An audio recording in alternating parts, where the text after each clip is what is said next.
Hello, everybody. Welcome back. So today we are going to talk about what is doing enough. So if you've been listening to the podcast for a while, you know that I talk about four basics of weight loss, and I talk about them all the time.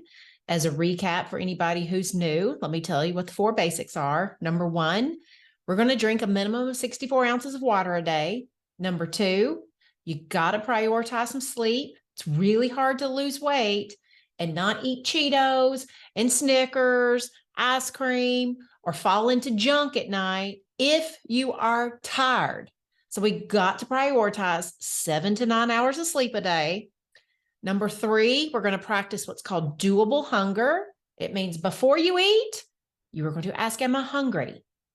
As you are eating, you're going to pay attention to when your body has had enough. Not when your mind's had enough, not, I don't stop eating when everybody else does. We're going to turn in our Clean Plate Club card. We're actually going to pay attention to our body and we'll stop when our body has had enough. And then the last one is super simple. You wake up each day, you grab you a sheet of paper, you write down, here's what I'm going to eat today. And I don't care what that is, but you've got to get into the habit of planning what you're going to eat and following through on that, because the last thing you want is to be someone standing in front of the pantry trying to figure out what you're going to eat at 6 o'clock at night after a bad day. Nobody has good decision-making skills at that time of day. Now, a lot of us wake up in the morning and we think, today's my day. I'm going to do it all. I'm going to be so much better. And we are not planning our food for tired ass 6 p.m. Corinne who's worked all day long. We need to plan realistically. And the best way to lose weight is you have to stop thinking you have to do everything perfectly. So that's why I want to talk about doing enough today.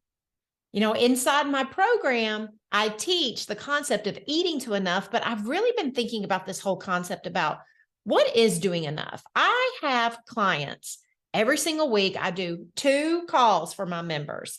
I do one on Wednesdays where I teach something like this, and we kind of go a little deeper than we can ever go in the podcast. At the end, they get to ask questions. All the questions that are coming up for them, all the fears, all the doubts that are coming up. And I talk to them and help them navigate that shit, because that's why we never lose weight.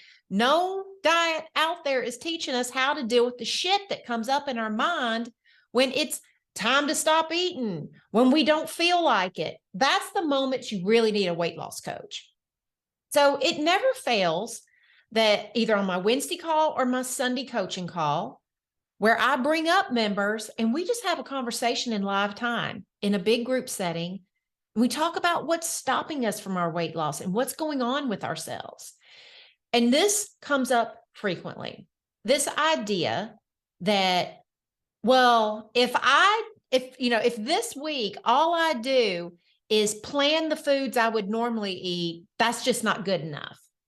I should be doing better. So I want you all to think about this. If you are suffering from not good enough syndrome, not doing enough syndrome, it often sounds like this. You'll hear yourself saying things like, this won't matter. This bite won't matter. Who cares if I eat this? It's not going to matter. I should be doing more. Like when you start planning to do things and you're going to take baby steps, your brain is going to scream, girl, you should be doing more. This is just not good enough. This won't be enough. A lot of times especially like when I weighed 250 pounds, I would think about like the things I was going to do for the day. Very often in the first few months that I was losing weight, I was taking 15-minute walks. I was leaving mayonnaise off of hamburgers.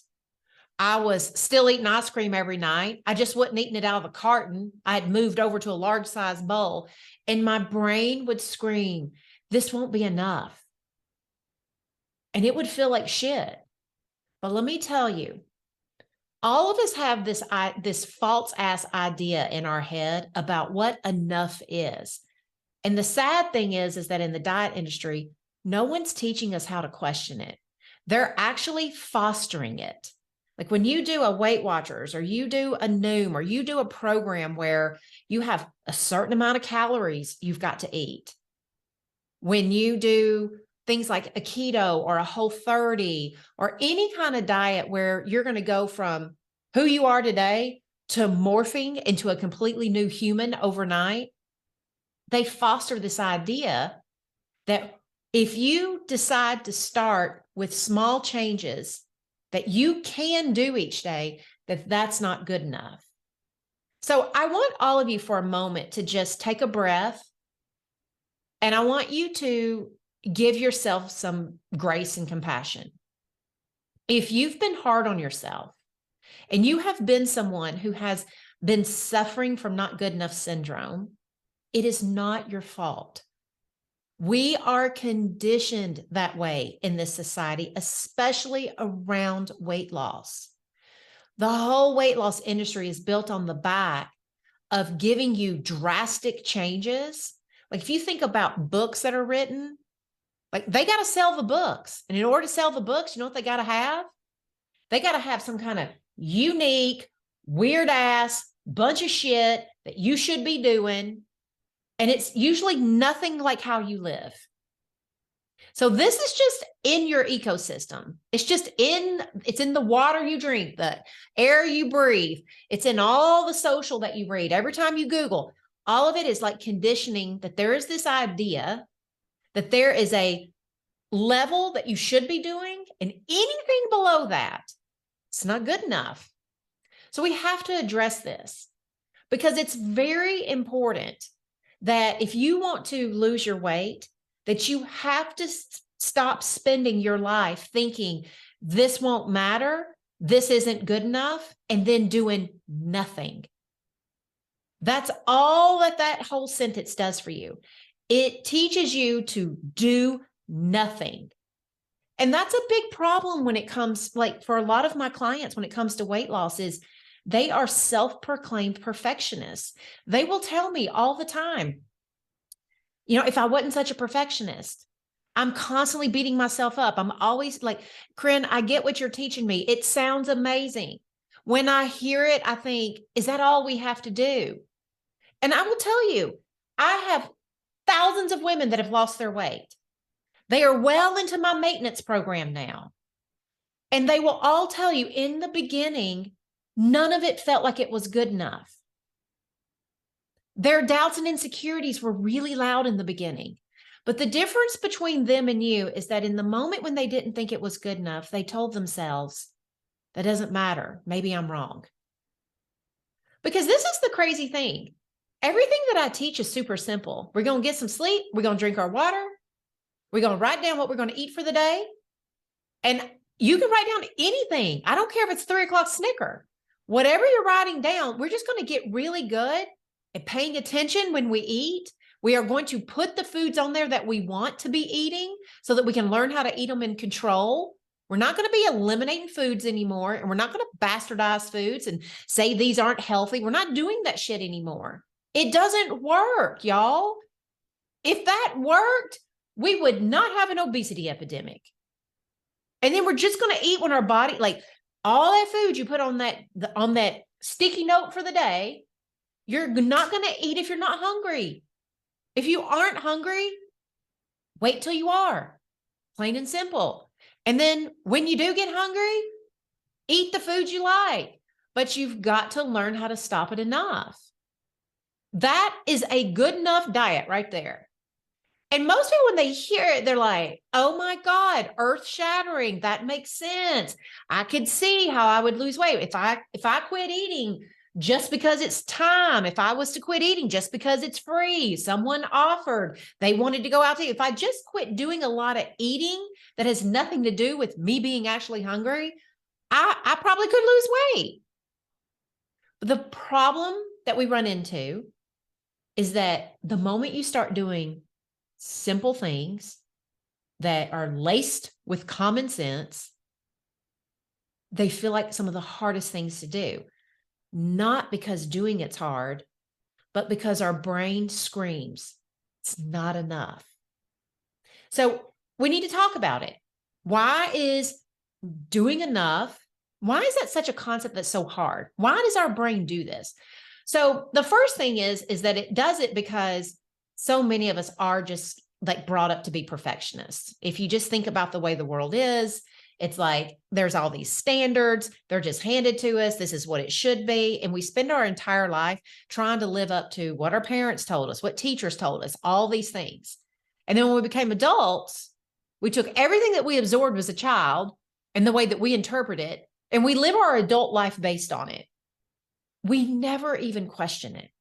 So one of the first things that we have to really think about is most of us, we don't know what our enough is, what doing enough for us is. We know what doing enough is based on past diets, what our mother told us, what our father expected of us, what society says is enough. Like we have other people's definitions, but we've never thought for a second to ask ourselves, but what's mine? If I wasn't going to live by other people's definition for weight loss, what would doing enough right now, knowing what I know about myself, what would that be? And if you write about that and you see it, the only thing you have to overcome is worrying what other people will think when you're doing what feels right to you. So that's a whole nother thing that we have to learn is, all right, this is the specialty that I do inside my No BS weight loss program. It's like, once you define what your enough is, the next host of doo-doo thoughts come up. Now I'm worried, like if I do what I think's enough, now I worry about what they are going to think. I'm worried that maybe my enough won't work. We have all these other thoughts that come creeping up. When we wonder what is hard about losing weight, that's what's hard about losing weight. What's hard about losing weight is not what we do, especially if you do it the No BS way. It's all of the fear thoughts. It's all of the worries and anxieties that come up when it's time to take sensible, common sense action. And so we have to work on those thoughts. Now, here's the second thing that will help happen is you have to not only define what your enough is, you have to remember that whatever your enough right now is probably vague as hell.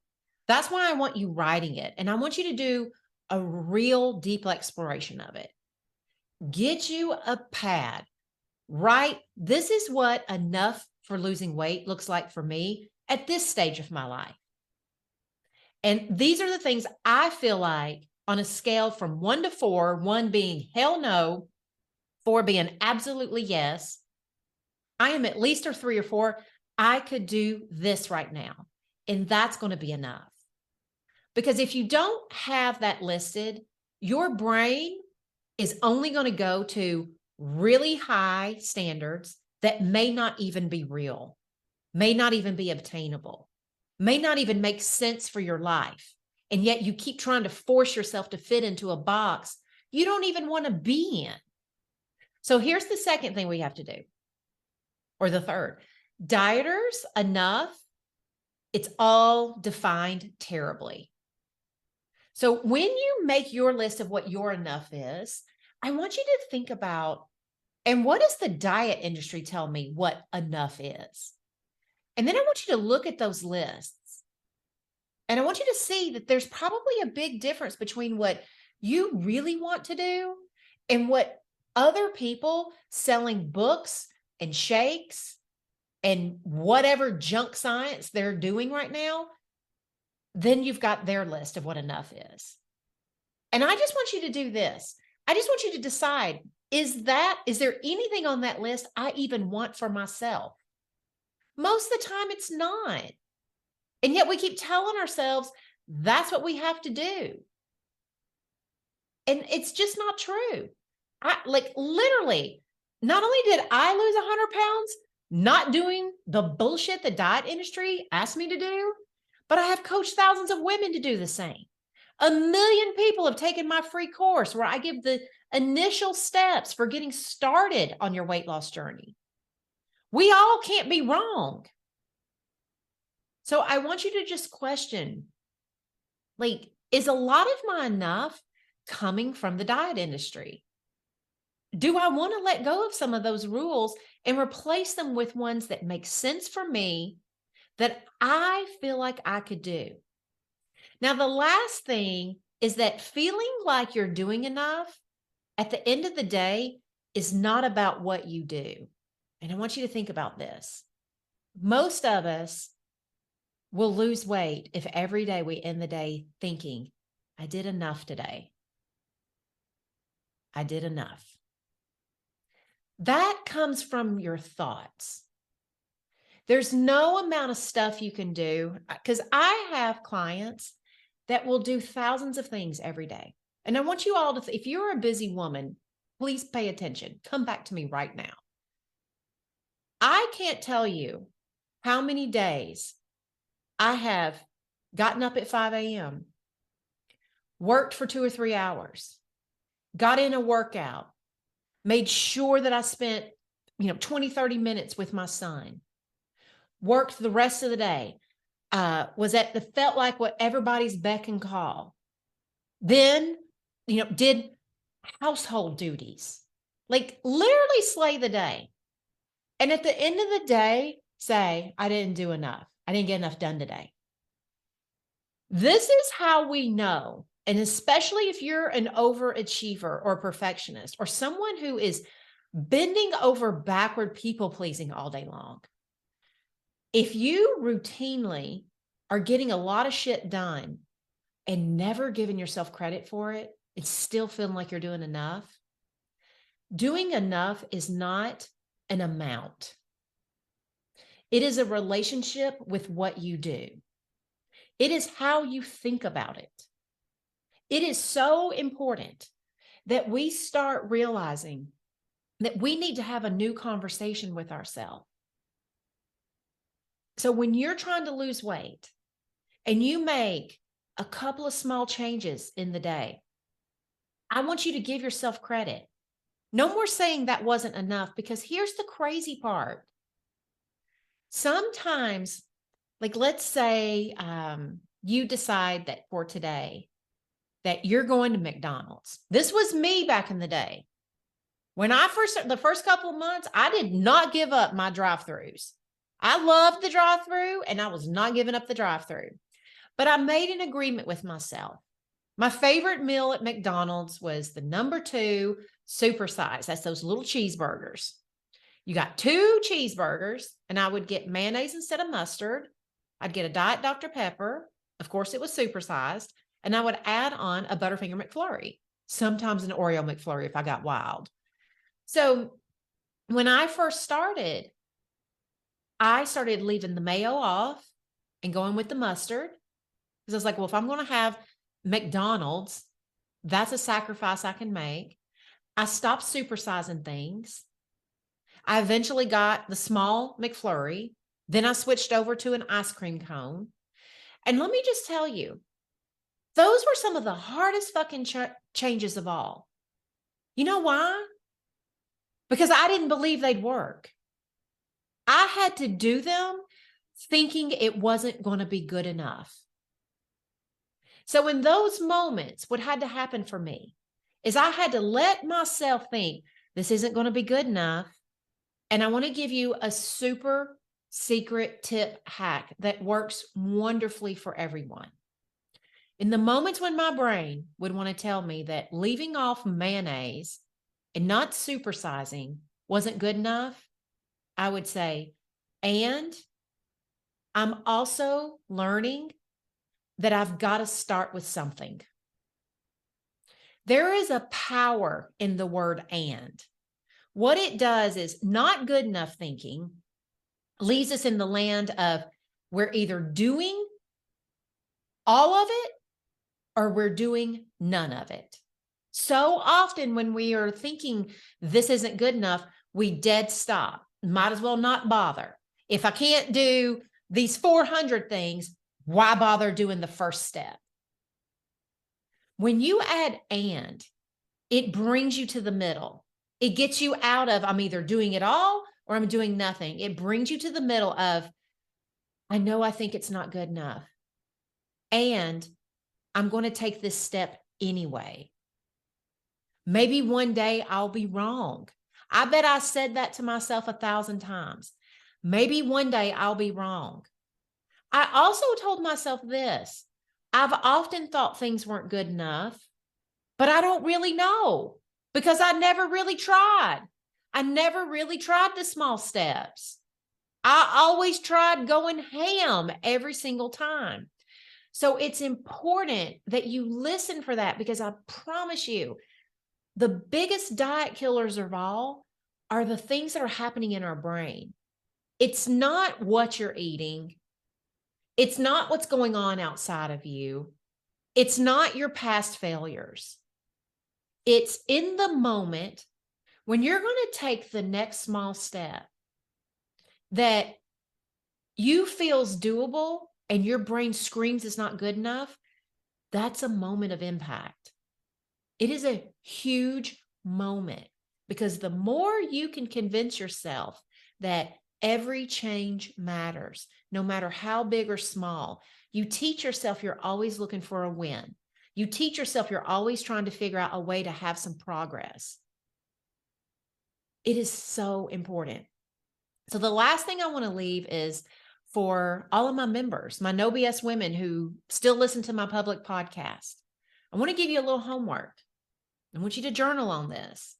And then I invite you to bring your homework to Ask Coaches, where our team of expert level weight loss coaches, they're going to look at your answers and any questions that you have, like do the journaling prompts and then see what comes up. What are your fears? What are your doubts? What are your questions? And then I want you to take it to Ask Coaches.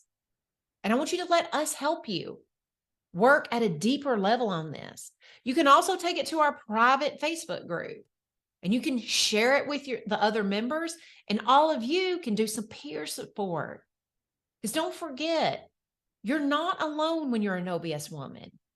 You're with other women who are working on things just like this. So here are the journaling questions. I love good journaling questions. So get out your pen, be prepared to write it down. And if you don't have a pen or you're doing something else, save this episode, download it, and then come back to it later when you can write it down.